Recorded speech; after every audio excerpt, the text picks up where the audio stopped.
Welcome to today's Harvard Business Review webinar, Using Virtual Reality to Boost Employees' People Skills. I'm Todd Pruzan, Senior Editor of Research and Special Projects, and I want to thank all of you for joining us today.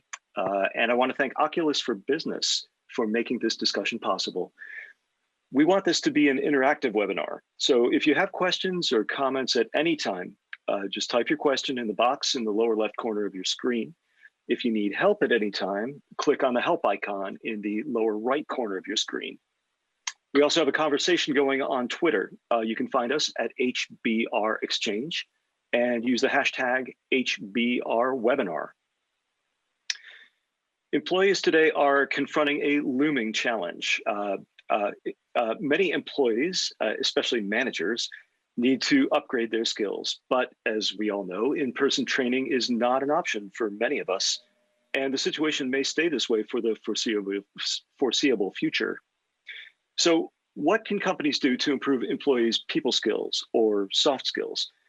To find out, PwC recently conducted a study to evaluate and compare the benefits and costs of three forms of training. There's the traditional setup that takes place in person in a classroom. There's the online e-learning version of that type of training. And there's virtual reality.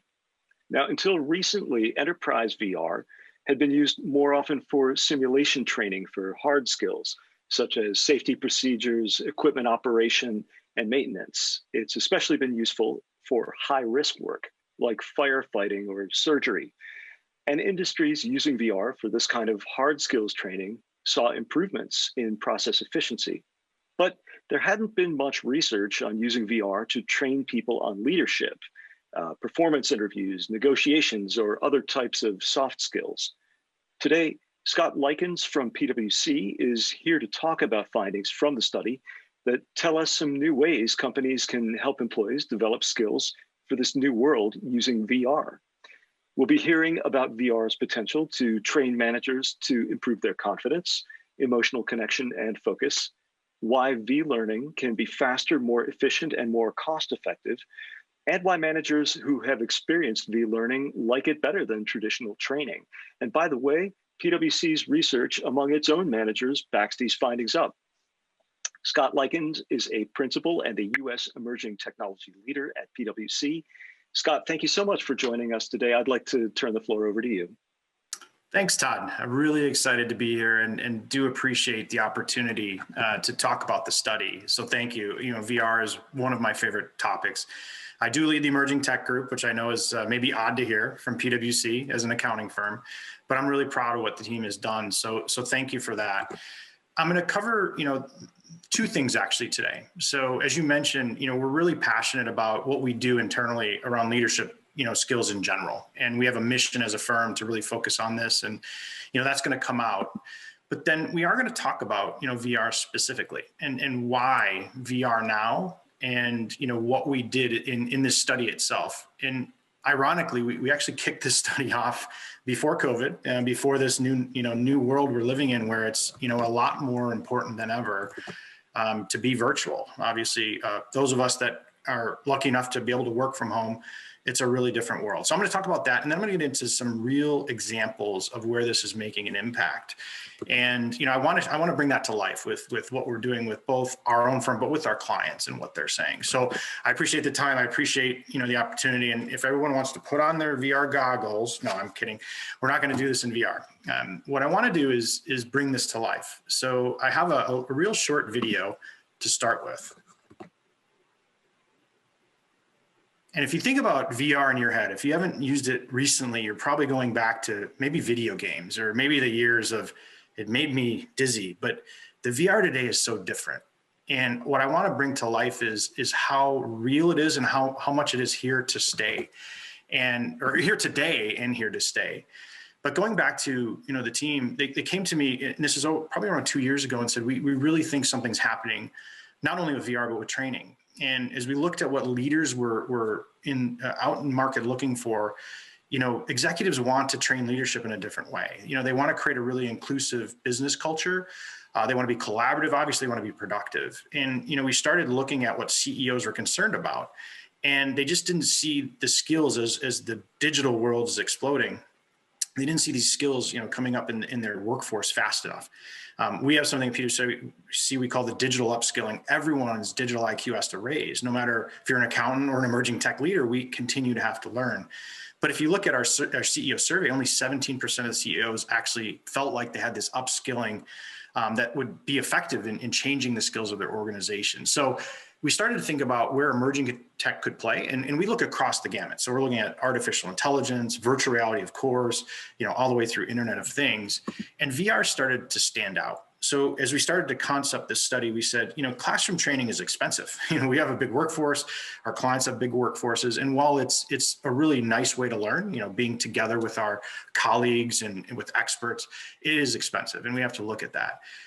We found e-learnings, people get distracted, and we again, reflectively, we have to do a lot of compliance training. I'll say, your attention span probably goes up and down as you're doing those, but it's a little more cost effective. But were people really retaining what they were learning? And as we think about moving into this new world and training in different skills, especially skills that are a lot more human versus mechanical. So I can train you on a spreadsheet, but training you to be a good person, training you to interact with an executive or CEO, that's a very different skill.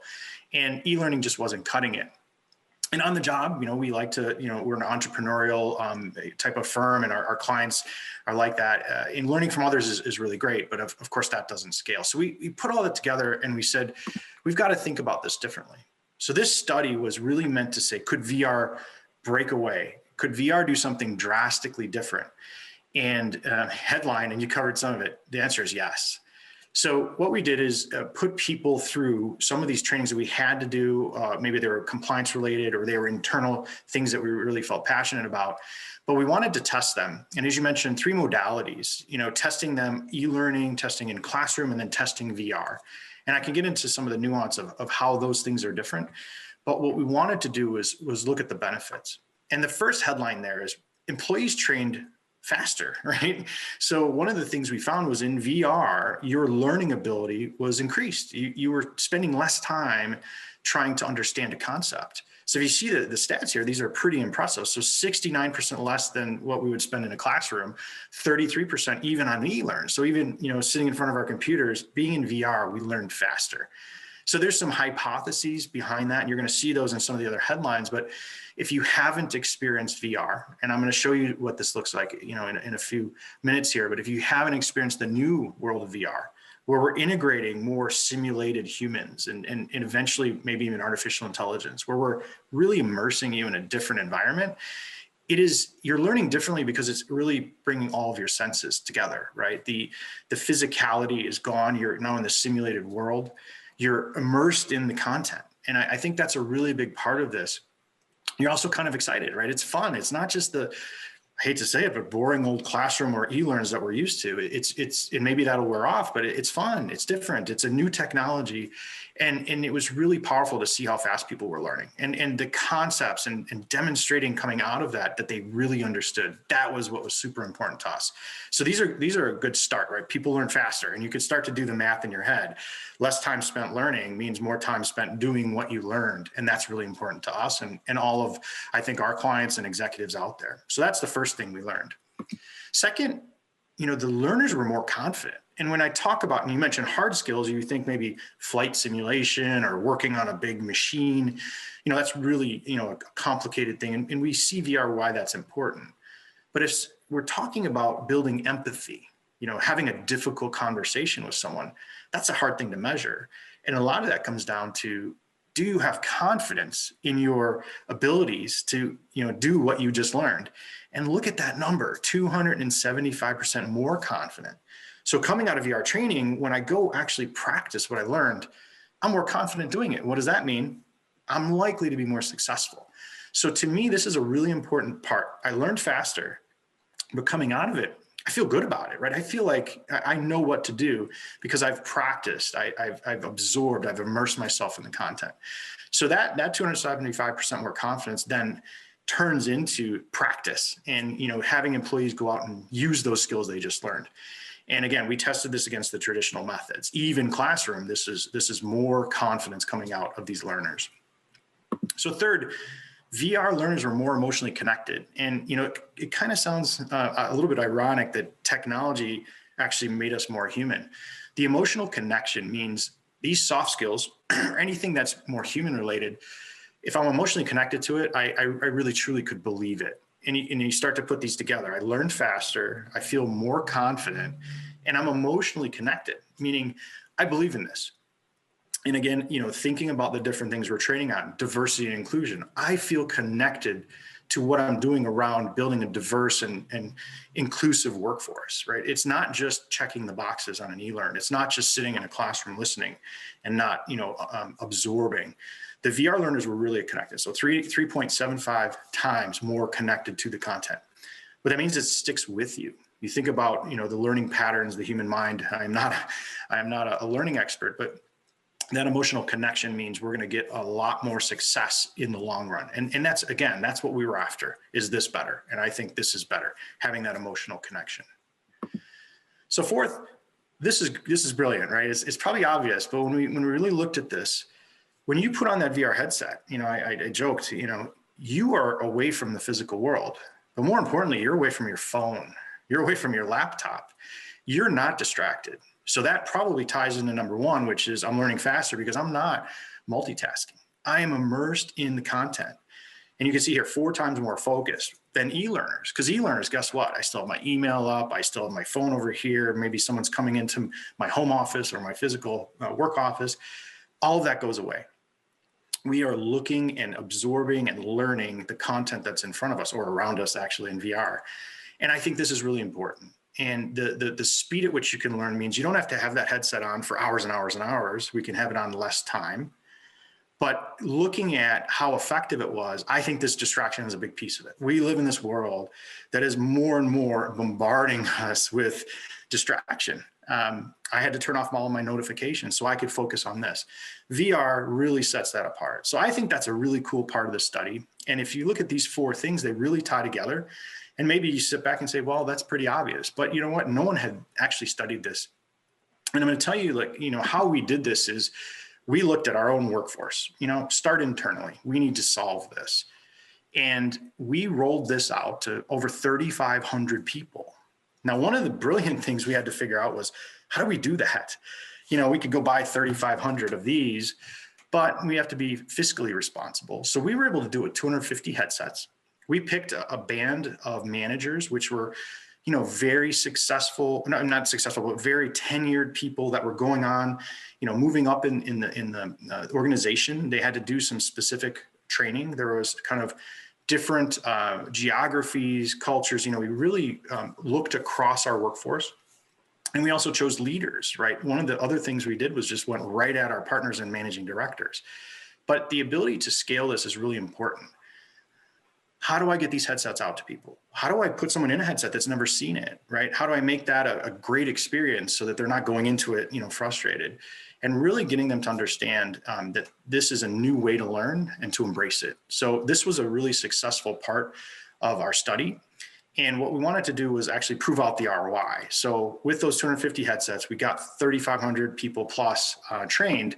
And you can start to see, why it becomes cost effective. Because obviously you have to make the investment in the physical hardware, the software, the content, the mechanisms to, send headsets out, bring them back, sanitize them, repack them, ship them back out.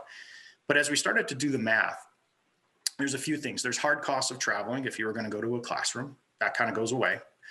Obviously, there's some hard costs of then mailing something out. So there's an offset.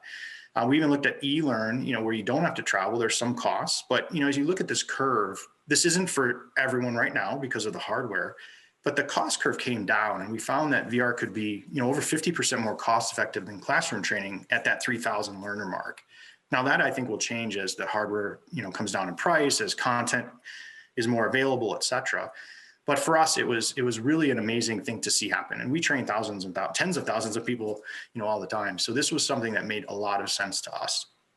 And, from there, that was, over, I would say around 18 months ago, as we started that study. We've now continued to look at all different levels. Does this work the same with a very seasoned executive compared to someone right out of college? Obviously, there's generational questions. There's geographical questions. There's all of that we're studying. And for us, it's really interesting We're working with some universities to study the learning science behind it, et cetera.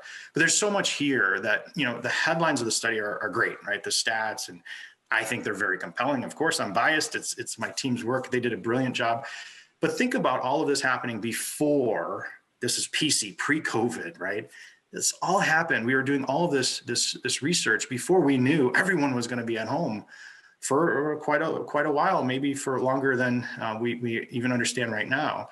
And it just proved the point that technology could help. So thinking about what that meant for us, even internally, we're building an end-to-end kind of a workforce upskilling solution, which is all about a new way to learn. Well, a huge part of that is going to be virtual reality for us, because it just makes sense. It doesn't make sense for everything. If I'm training you on a technical tool, virtual reality doesn't help me there. But if I'm training you to have a difficult conversation, so hiring, firing, feedback of a colleague, those are areas we really want to kind of do something different. And ProEdge is something that we're building to integrate that sort of content. So what I want to do is I want to show you it. I have a short video that kind of shows you what it looks like. So if you haven't seen modern VR, let's take a look at it really quickly. Great. Good morning, Chris. How are you? Not too bad. Just gonna dial in here. The moment you're in the virtual reality, you smile. I think it's fun to wear a VR. It's fun to just immediately feel that you're somewhere else. It felt like an immersion. You could see things in the room. Can you tell us what kind of an add-on opportunity this is? This is an advisory opportunity. Advisory opportunity. Okay, great. So that gives you just a little sneak peek. I went through a lot of concepts. I started with the study, which I think is compelling. Of course, I'm biased, but I think it's compelling in the sense of it at least should make you think, is there something here for me? So if you look at that little snippet, what was happening? We had one of our colleagues sitting. She put on this device. She then transported into a room, sitting in front of what we kind of call a simulated human. Someone that, if you notice, was just natural language, could speak to. Now there's a little hesitation. We're working on the AI side of it, but that AI is then going to answer based on what you said. So being able to build any situation, being able to build any environment is now possible. And being able to sit there and practice something in front of a simulated human, I think is really powerful. And it's getting away from these, what we would think of as hard skills, going into a flight simulator, and getting into soft skills, which is interacting with other humans. That's something that just hasn't been focused on. So again, to recap, think about 4 times faster. How much training do you do every year? As my CPE compliance, it's, X amount of hours every year. Now I still have to do those hours, but how much more could I learn in those same hours if I could do it 4 times faster? Again, not for everything, but for very specific areas. Confidence, confidence is such a key part of learning. If you're not confident in what you're learning, you're not going to use it, right? You could check the box and say you did it, but having that confidence, and look at that number, having that confidence to go out and practice something. And again, something as challenging as a difficult conversation. And one of my favorites is there's a simulation where you actually have to terminate someone, and it's a horrible experience if you've ever had to do it, but it happens. But being able to practice that and say, am I being empathetic? Am I listening really to the other side of things? Am I describing things the right way? Am I being too harsh? Am I being too nice? And getting, that real-time feedback. We're at the point now where you can start to see the interactions happening live and get rated. That to me is just changing the game. And having the confidence then to go do that in real life doesn't mean it'll be easy, but it means you've had to run at it, right? You've had a little practice. And then that connection, you've got a connection. You can go back to that pattern you had in your head, that practice you had.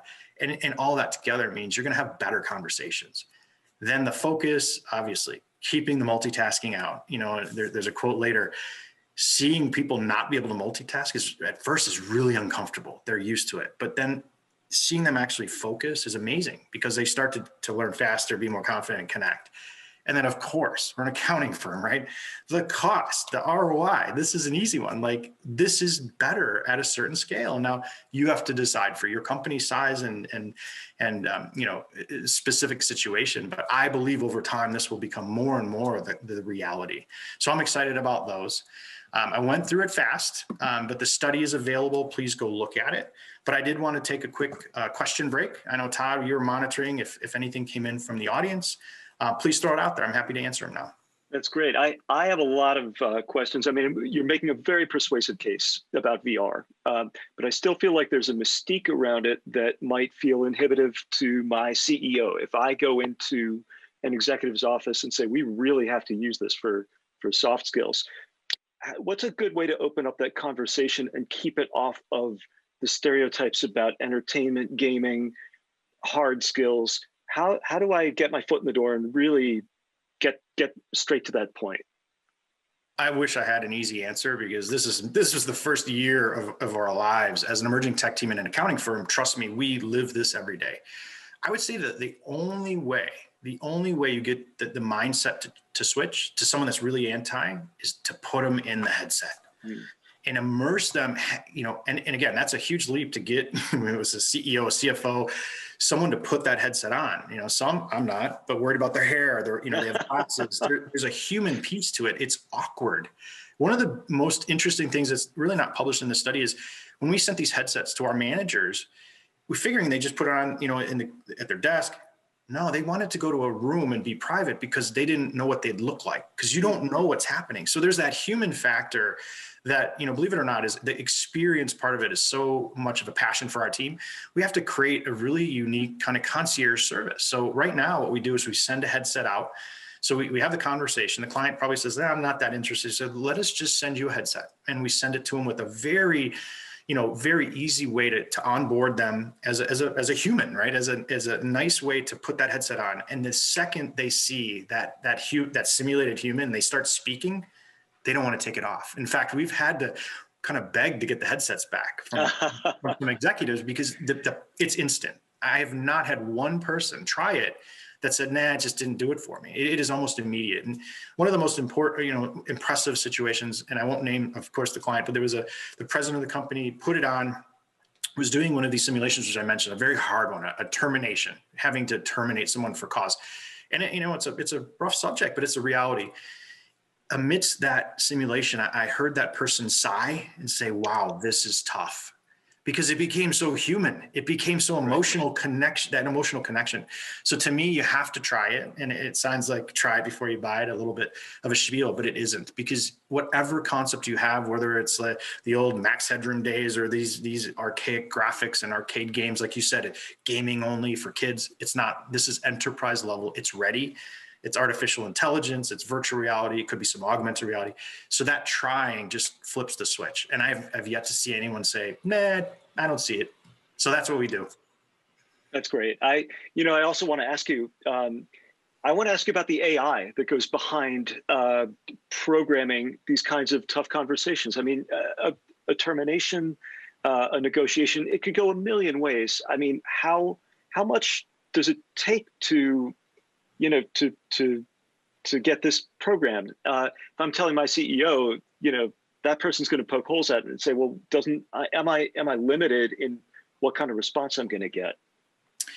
Yeah, it's one of the most amazing opportunities I think we have, and I'm not going to say we're further along than we are. I think we're at the early days of that AI integration, but I think that's the most impressive opportunity in front of us. Right now, we're still at kind of that choose your own adventure, where there is a storyline out there, and it could be massive and many permutations, but there's still a lot of programming that we're still doing. Now, the AI is doing the natural language, so understanding what you're saying, ideally then responding in a natural way. I truly believe, and again, it's not right now, but I truly believe we'll get to the point where we could create AIs that help you learn the way you learn best. And what I mean is, obviously, everyone learns in a different way. Some people like a lot of detail, some like headlines and be bright, be brief, be gone, that kind of, but the AIs need to really adapt to you as a person. And I think we'll get there. We're not there yet. So right now we spend a lot of time on the content, and that's why it's still quite expensive. There isn't off the shelf. There is some, now there is, but 2 years ago, there wasn't a lot of off the shelf content. And, coming up with those scenarios that are business ready. So there could be some basic content, but and again, looking at us, an accounting firm, how do you create training for an accounting firm that's, regulated, compliance, focused on quality? Well, you have to create that. So there is a lot of lift right now on the AI side. So creating a simulated human or simulated AI that, can speak to you in business terms, can understand what you're saying. We're in the early days of that. So we're starting with that kind of choose your own adventure. So a lot of permutations, really cover every angle. I think we will soon get to the point where the AI is adapting based on exactly what you say. And we could kind of dial up the challenge up or down, say, make it a little bit harder, really test their empathy or really test their ability to pivot. We're not there yet, but I feel passionate that we will get there. And that's where it truly kind of is groundbreaking. It becomes any scenario, and it becomes all about that really kind of human interaction. Again, I think it's ironic. We have to have that empathy. The AI is very IQ, but not very EQ right now, but we're getting closer. That's great. That's great. Maybe one more before we go back to the presentation, if that's all right. I got a really interesting question that I was also wondering. You made the point that this is something that scales to a larger corporation right now. How far off do you think we are from scaling to mid-size to a small business? Is that a decade out? I mean, yeah. No, not a decade. A lot of it initially, was hardware, right? The headsets themselves, enterprise grade, were expensive. They're coming down in price, right? There's new people in the market. Obviously, there's a leader that sponsored this conference. Amazing hardware. So hardware's coming down. I think the bigger challenge is content, right? Right now, there isn't a lot of off-the-shelf content. So, can you build your own content? Then you can get in the game. If you can't build your own content, there might be a cost of entry because you have to go buy that content. I also see a lot of kind of co-creation. So, we as a firm are focused on this, but we're also focused on, our mission is building trust in society and solving really hard problems. Well, these are really hard problems that help society. If we're more empathetic, if we're more inclusive, we have a mission around diversity and inclusion with a lot of the stuff our US leader is doing. So this might start to be an area that companies co-invest, which brings a lot of smaller and medium businesses into the game. So that's, I think is evolving. I don't think it's decades. I think, just in the last year now, and I'll talk after this about specifically what COVID did. I think COVID accelerated the acceptance of this innovation. It didn't create it, but it said, we have to do this. We're on this video together. It'd be great to be in person, but how could we do this even to the next level? I'm giving some examples of that. But I think, small businesses can do little bits of this. Like I said, one headset can serve many people. Medium business can go all in at a certain level of content, and then big businesses can actually create that content. So I'm hopeful that as a societal give back, we start to see more of this going into more of an open source of content around the right things, which is the human things. Now, business specific, of course, we're not going to share that for free, but I think eventually you'll see more of an open source kind of idea around content here, which will help get to the broader, smaller, any organization, university, et cetera. Fantastic. Well, I'd love to hear more. Excellent. Yeah. Let's go to part 2. Okay, great. Excellent. All right. So we've got the study. You can go read it in detail. I think it's compelling, but what does it really mean? And what I want to do now is kind of step back, and I'm very proud of the team that did this. This was PC pre-COVID. We said we have to be in this game, and we started doing this. We're working with startups, we're working with universities, we're working with other big enterprises to say, like, how do we do this right? But then we all know what happened. Early 2020, the magical year of 2020. Everyone that is lucky enough to still have their job is at home, or most people, right? There's essential people that aren't able to do that. But the reality is people are very distracted. I don't have kids, but I have goats. So I have to take care of them. I know it's crazy to think I live on a farm, but everyone has unique challenges at home. And even if you're going into the office, you have other unique challenges. You have to dress differently with masks, and you have to stay away from people. So the reality is the world changed almost overnight. So a few months, boom, the world's different. So think about that. We started talking to our clients. We said, so what's going on? How can we help you? And across the board, any sector, we said, what's the hurdle? How do I actually inform our workforce? Now they're not here. How do I build trust? with a customer. I can't go see them, right? It's just so different now. How do I effectively educate my employees? How do I get people productive virtually? When we weren't prepared for that. We still want to innovate. We still want to grow as a business. There's all these challenges that were happening. So we were listening to our clients. We were obviously seeing what was happening. And then again, timing is everything. At the beginning of this year, my team, the emerging tech team, every year we do an evaluation of what the key technologies for the next 2 years look like. And we have what we call the essential 8, which are the emerging technologies, and the convergence of those, how do they come together to solve some business problem? And honestly, we published early this year, the 6 new ones, and extended reality was at the top. So it's almost like, timing is everything. We knew something, I don't know, but the team, almost saw this coming in the sense of the world going more virtual. So you put all that together and you say, well, everything's changed. I just showed you all of the realities of virtual reality and how good it is. We also looked at the amount of money, that virtual reality could add to the global economy. It's one, I can't see it here, but it's over $1 trillion. And just under a third of that was just around training. So it was almost the perfect mix of what was happening, just in general with the technology, what we saw as one of the most important investments. And then boom, everyone has to be at home leveraging, these new virtual realities that we have. So what I want to do is talk through 4 different ways we see this coming to life right now. These are all happening right now, live. This is not future. This is not 5 years, 2 years. This is right now how we're working. So I'm going to cover 4. I mentioned leadership skills training. I'll cover that quickly. We've heard about kind of hard skills training, again, flight simulator, but what about other job skills simulation? And in this new world of virtual, what does that mean? Then moving on to training, thinking about collaborative reality. A breakthrough is the fact that we can all be in these virtual reality environments together and interact almost physically.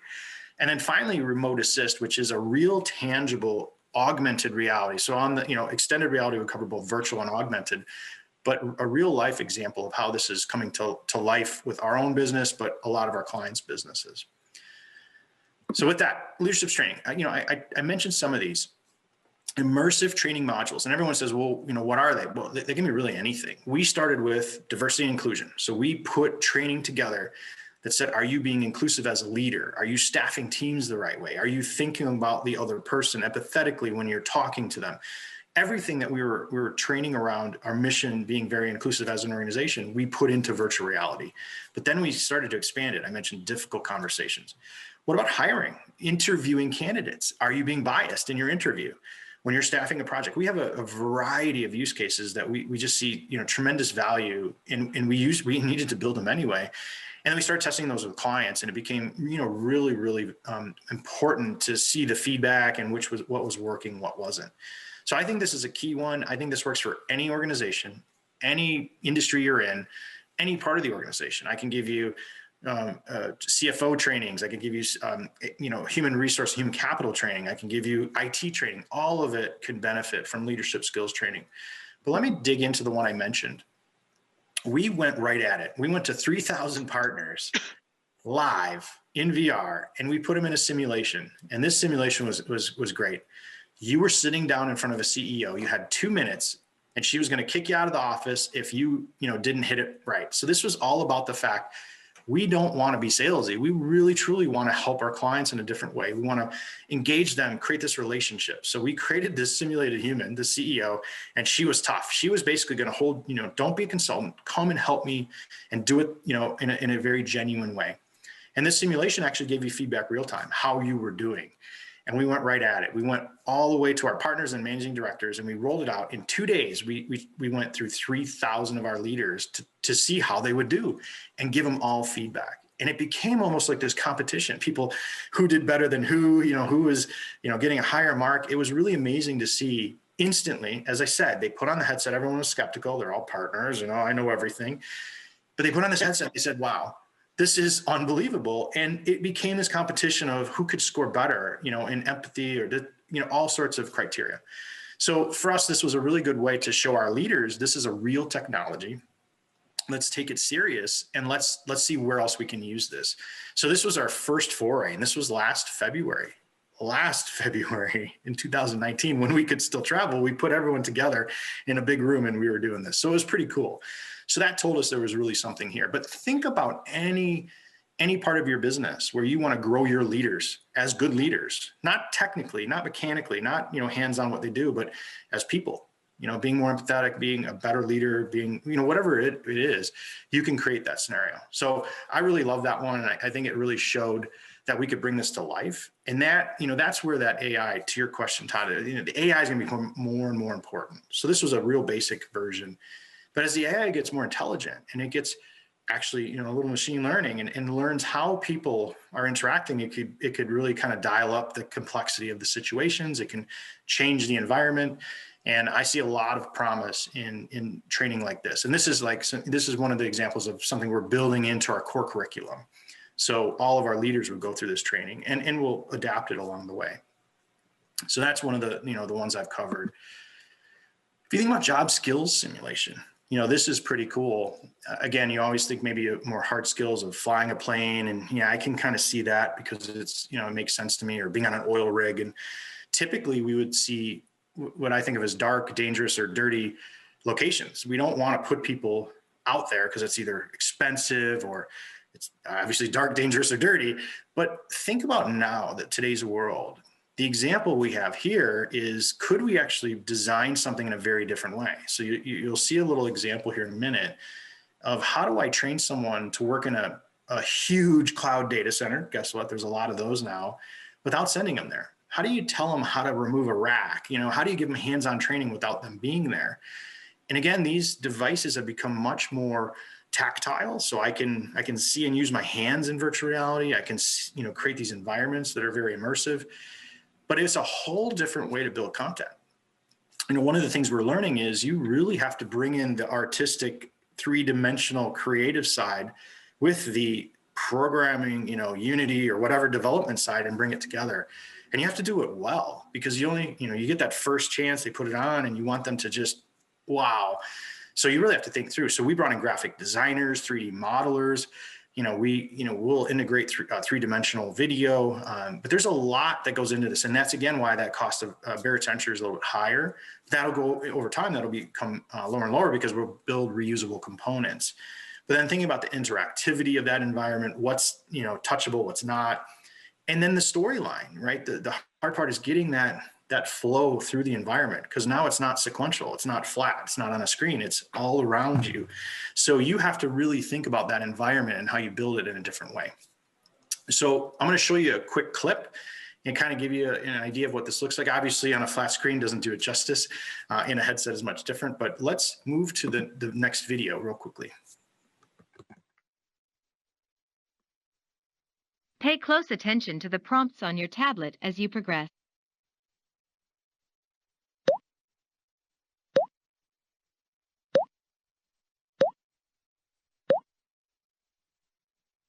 Grab the glove and move it to each of the screws that are securing the host. Remember, there is more than one.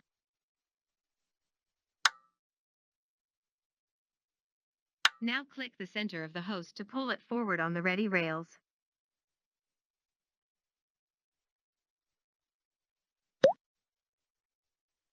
Click to play the video and see the release mechanism on the ready rails.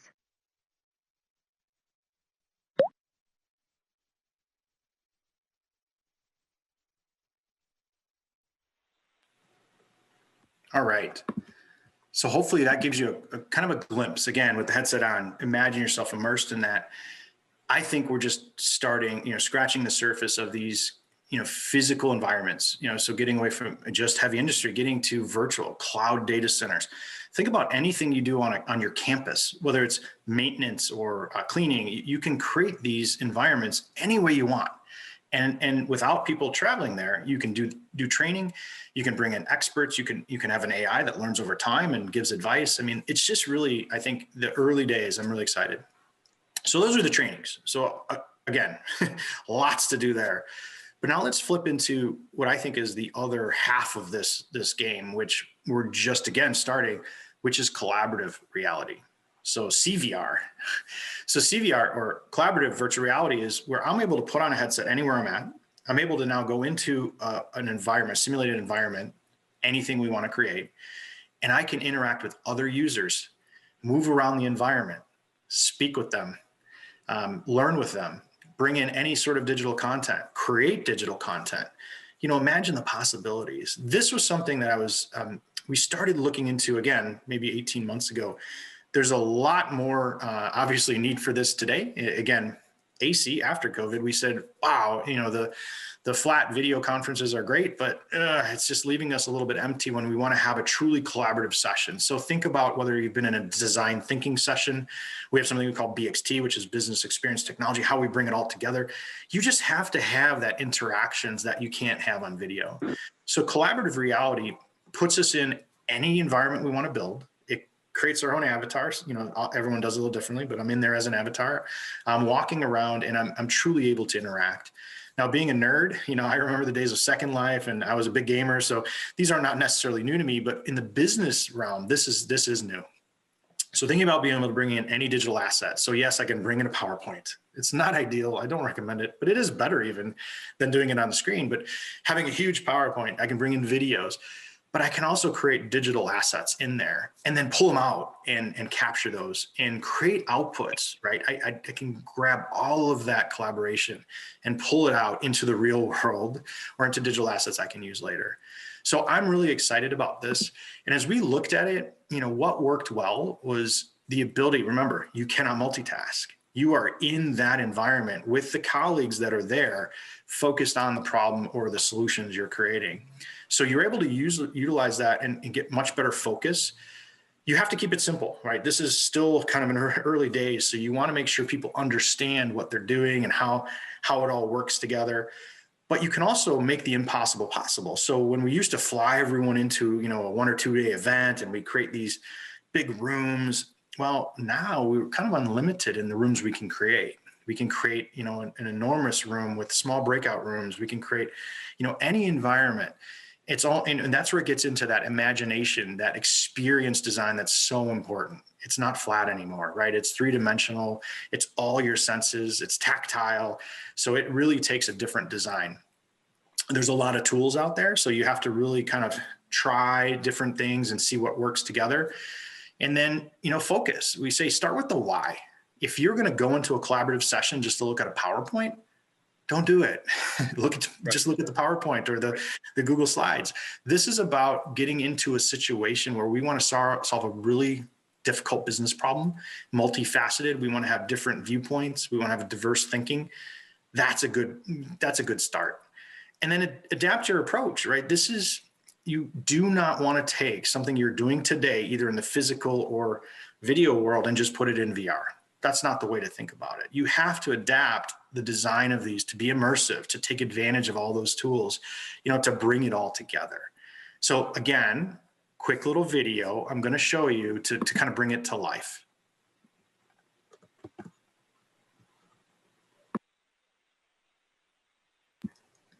So this one is giving you a sense of how we create an environment. You can see there's little objects that we can grab. We can create writable boards. We can move things around. And while it's still a little bit, you can tell it's artificial, the graphics are getting better and better. Now look at this one. We can create an amphitheater with everyone around speaking and interacting and seeing the same thing. We can, again, create the impossible. We can move massive, graphics around. We can have the biggest dry erase boards. We can have the biggest sorts of interaction points. We can create outside environments. We can do whatever we want. And it doesn't cost any more than it would, just creating these graphics. So I think this is, again, early days, but thinking about how we get past this flat video collaboration that we have today, which is great. Don't get me wrong. These technologies are very useful, but being able to bring those 3-dimensional environments together. The best example I had was, and you can kind of see it here, is creating a prioritization board, or 8 of them, having different teams think about it, and then moving away the dividers and seeing it all at once and seeing how people line things up, just something we can't do in the real world. And now I am not an artistic person. I'm imaginative, but not artistic. But just think about the endless possibilities. Think about, putting those brilliant artistic minds together with the programming minds to create these indoor-outdoor experiences, and bringing you in there from your living room, or I work on my kitchen, wherever you're at. So I think this will bridge a little bit of that gap. We're all getting a little bit of, I think, video overload with the nonstop video conferences. So this brings a lot more experience. It makes it more human. Some of the quotes, I love this one. After 10 minutes, I forgot I was in VR. And this was, I'll just say, not a technology person. They forgot. But then the best one, we've never not seen our boss multitask. Anyone resonate with anyone?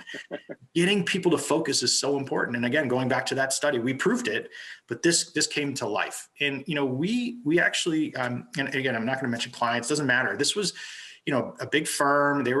We were pitching work. And what we wanted to do was show them we work differently. And we couldn't get together. So we sent them all headsets. Even our own teams had never been in them. We put everyone in them. We did that, again, that concierge service to get them comfortable. Then the next day we went in there and did work. We did work with the client in VR. And that's when we got these quotes. Holy cow, I forgot after 10 minutes I was even in VR. We were just kind of chatting. We were talking. We were walking around this room, even though it wasn't a room and it was all simulated. It was all virtual, but it made that experience so much different. And I think that's the power that we have with this technology. And again, early days, think about where it's going to go in the next 5 years or even the next 2 years. The acceptance, the acceleration of this innovation because of COVID is great. People are listening, they're investing. Now the time is to unleash it. So the collaborative one is really cool. If you haven't seen it, I would say there's tons of open source, there's tons of great startups, and there's tons of great enterprises doing this stuff. Go find one and just try it out. So it's going to blow your mind. So the final one is remote assist, and this gets out of the pure virtual reality and gets more into an augmented reality. But for us, extended reality is really the thing. It's going to be both. You're going to be in a completely simulated environment, but you're going to bring in the real world, or you're going to be in the real world environment, bring in the simulated. But for us, thinking about, could we start to bring experts anywhere without them moving? Remote assist, thinking about field workers. Initially, it was dirty, dark, and dangerous places. I have to go somewhere. And maybe I'm not the expert. How do I bring an expert with me? Well, I can do that with these augmented reality glasses. But where else could I do that? Could I exchange information? Could I, show virtual assets in the physical world? And all of that is now possible. And you just think about, some of these quotes, it saves our engineers tons of time. Great, that's awesome. But I'm looking forward to resolving nighttime issues from home rather than getting in the car, maybe in the cold and going to a plant, or, being able to put an expert. And I'm going to give you an example that's, for us, this doesn't have anything to do with heavy industry. We're an auditing firm, but as part of our process, we have to go do stuff and assure that things are happening. And what that typically meant was sending people. Think about if we could just send a device to a client that's already there. We could onboard them, like I said, in that very human way, makes it very comfortable. And then we could work as if we're standing next to them. Go do, whether it's an inventory count, or we could look at a supply chain or a manufacturing plant, and we could do what we needed to do as an expert in some process without actually physically going there. Now, again, I think PC pre-COVID, this would have been cool. Post-COVID is like, we have to do this, right? We want to put the safety of our clients number one, and we put the quality of our work right behind that. And together, this technology started to let us do that.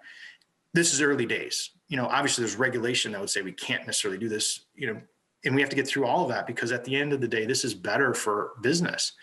Lower cost, higher quality. Now you start to infuse, back to the question earlier, AI on top of this. Well, what if AI could start to spot things the human couldn't?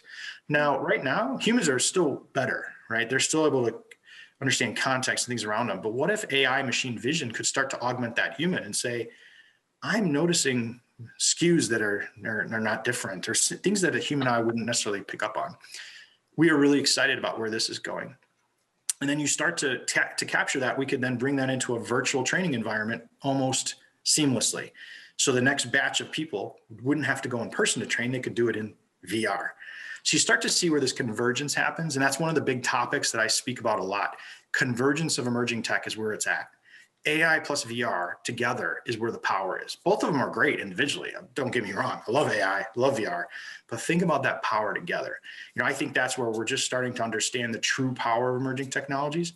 I like what's happening, the acceleration of that innovation, but we have to continue to focus on the real business problems. And I think this is an example that we're behind, obviously. We're behind the momentum behind this, and we want to keep pushing it forward because it helps everyone.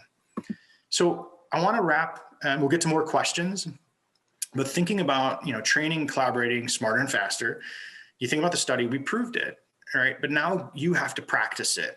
So go out there, you need some hands-on collaboration. Great, anytime, anywhere, we can deliver a device to someone, we can create a collaborative environment, we can train there, we can start to upskill our employees. That's gonna help with retention. People like it, right? Obviously everyone's skeptical until they try it, but the reality is people do like it. They embrace it. They learn faster. It starts to become cost effective.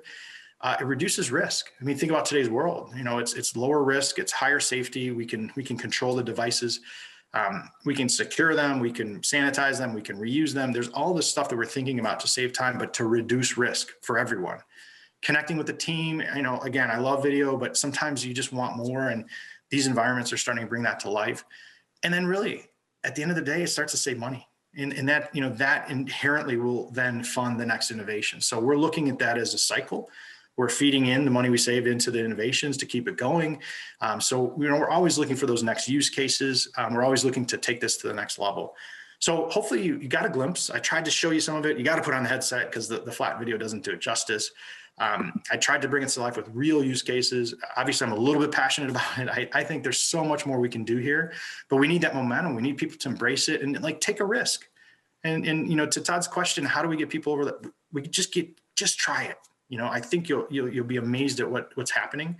And we always say tomorrow won't wait. Let's go. Let's do it today. So Todd, I'm going to wrap there. I know we maybe have more questions coming in. I want to get to those, and I'm happy to answer anything. That's great. Thank you. That is fascinating. Thank you for the presentation. You've touched on so much over the last hour. One thing you kind of hit on a minute ago, screen fatigue is something. It's not a new thing, but it's something we all are feeling pretty acutely this year. How does screen fatigue on a traditional screen compare to somebody's tolerance for wearing a headset? How long can somebody last doing that without feeling uncomfortable? Yeah, great question. And something that I will say is, I'm not going to scientifically answer because I'm not sure we have enough data, but the reality is it is absolutely something we're looking at. And right now, I would say for a novice, never been in it before, you can get in that headset for an hour and a half, you're fine. There are a very, very small, everyone will go to, it makes me nauseous. Let's just get it out there. Very, very small percentage on these new headsets. It's like, single digits, if not half a digits percent, whether you wear glasses or not, there's all sorts of ways to get that headset on and be comfortable. But the reality is after an hour and a half, there's fatigue because you're wearing a device. So they're going to get lighter over time. Now, I'll be honest, I kind of like Beat Saber. I can be in there 2-3 hours and, because it's fun and I'm used to it. My team will be in it 6 or 8 hours a day sometimes. So there is a tolerance you build up just because you're used to the device. That's the reality. The devices, again, they'll get lighter, they'll get faster. So I figured that will fix itself over time. But it is not something I ever recommend the first time to be in there a long time. We don't recommend all day sessions in there. Absolutely not. And again, it's not for everything. So I think that is, it's a great thing to think about as you're designing your curriculum, as you're designing your collaborations. You want to go in and out of it. And it's almost part of the experience. So you go back to the flat screen and you realize, wow, this isn't as good anymore. Let's get back to that VR, right? You use that as the emotional connection. So we're toying around with it. And I wouldn't say I'm an expert by any means, but the team is really focused on that. The last thing I'll add is there's also more biometrics now. So we can actually measure a lot more about how you're reacting. So you think about whether you wear a band or your watch or everything's monitoring you. Well, with these headsets, we can see your eye gaze. We can understand more about fatigue. And that's where I'm saying the AI should be learning that and then starting to balance the training based on how you're reacting. But we're a ways from that, but I can see it coming. So I think that's where we'll get to. That's great. Great to know. Thank you. I want to ask about something that we were talking about a little bit earlier about training for diversity, equity, and inclusion. Do you find that people really speak differently to VR than they might in a classroom full of people? Are people really less inhibited? They just absolutely are, right? As much as we create safe environments to do training when we're in a classroom, even on eLearn, it's very much an uncomfortable if it is a very uncomfortable training, it's still tough. And I can tell from personal experience, when we were doing leadership training, we were doing role play. Even the name inherently says I'm not doing this for real. Right. So, psychologically, I'm not truly testing it. So with the VR, we give you the ability to practice in a very safe space because no one else knows. So you're able to actually answer, maybe test it, I really want to say this, what's the reaction? And because you can repeat it, you do get to a different comfort level. Now, is 100%? I can't tell you that, but I can tell you people do interact differently. The bigger part is I went back to they feel more confident, whether or not they truly, did everything they wanted to do, they feel more confident coming out. So in real life, they actually may try it. Whereas with classroom, you're putting up a facade, you're checking the boxes. And even if you're really passionately into it, you're probably not 100% into it. In VR, it's a different safe space. So I believe, and again, it's a hard thing to measure. So, we're asking people, but I believe we're getting a much more honest interaction, especially because of the times you can practice and try again. Okay. That's great. Thank you. Really open-ended question, but what applications can you imagine for VR that we're not tapping yet for enterprise VR? Wow. Yeah. That's what I'm struggling with because my brain is all over the place and I really think it's unlimited. Now it's not for everything. Again, I'll say there's certain things I'm technically training you how to code. That's not going to help. I don't need VR. I think anything that's like a human interaction. And again, I think in this world, we need more of that. Trust me, I'd love to be in person, but anything that has that human emotion or interaction, anything with an EQ aspect, I think we can go do stuff. I think there's then a next generation of where we start to combine that with job skills and we start to make it really complex. Right now, we're very kind of focused on how we do the things separately. So I think the evolution will be bringing them together and then making it, I mentioned it, truly learning for you. So that the content, the reactions, the learning is just for you. I mean, I think the nirvana, I think we're very far from that, but imagine going to a university built for you specifically, the way you learn, what you want to learn, how fast you want to learn just for you. I mean, that'd be pretty cool. I think that's the nirvana. I think is a ways away, but I'm excited about that one. That's great. Thank you. We're coming up close to the end of the hour. I think we have time for one more question. And one thing you mentioned earlier, you used the phrase here today, here to stay. COVID's obviously, as you said, it's accelerated a lot of the adaptation of this technology. Looking out 5 years, 10 years, I mean, I'm assuming that we will all be back, in offices, traveling again, stuff like that. But you really see VR as becoming a permanent fixture of working life? I do. Again, for aspects, and there's no doubt that we need the human interaction. So I'll use a maybe business analogy is I could create a virtual reality vacation, but if I physically don't go do whatever it is, you don't have the biology of it. So you can see the beach or the mountain, but experiencing in real life is still going to be something I have to do to get that full biology, or the way I think about the biological upside. I think work is going to be the same way. There's still going to be reasons to go connect as humans, but there's going to be way better virtual reality simulations to train without having maybe to travel 10 times. We can travel once or twice. So I think it is here to stay. The devices are coming down in price. They're getting more, more bandwidth. They're getting smaller. Yeah. I mean, we're thinking about the cellular phone that used to be this big, that's where we're at. Think about where we're today, although they've gotten bigger again. That's a different story. But, you think about that evolution. And again, I go back to I wrote VRML in the 90s, which virtual reality markup language, like I'm a nerd and I'm old, but like it's been around a long time, but now it's turned the corner, right? The devices have turned the corner. Of course, the great sponsor of this, like they're all in. So that it will be here. So plan for it. And even if it's 10%, you have to think about it. I think it's more like 30 or 40%, to be honest. But I think it's a big chunk of what we'll see in the enterprise. And we're starting to just see the momentum, and again, because of the world around us is part of the reason, but not all of the reason. Sure. Fantastic. Well, this has just been fascinating. You're very persuasive. I'm sold. I'm going to go out and go. All right. How many do you want? No, I'm kidding. I don't even sell them. This has really been a great presentation, Scott. I really appreciate you being with us. I'm sorry to say that we're out of time, but I do want to thank everybody for joining us today. Scott Lykins from PwC, thank you so much. And a big thanks to Oculus for Business for making this discussion possible. Scott's got his VR on. Yeah. And this concludes our presentation. Have a great day. Thank you.